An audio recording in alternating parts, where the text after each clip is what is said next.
Okey, inilah sekolah menengah pendidikan khas vokasional Shah Alam yang gempar-gempur pasal masuk TV. Inilah sekolah Asrama Nurul. Kalau kau nak tahu, dekat sini lah tempat Asrama Nurul belajar melalui periksa dan sebagainya. Itu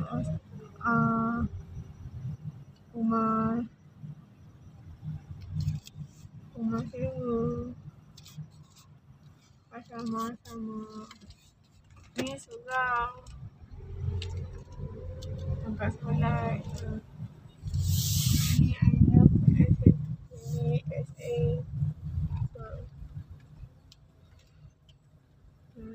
Tu kantin.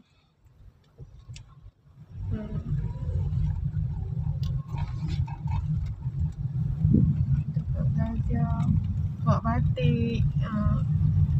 Buat batik dekat sini.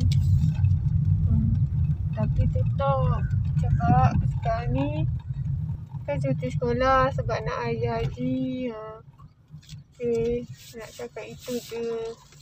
Korang jangan lupa like, komen, subscribe dan tekan lonceng. Sis Nurul. Assalamualaikum.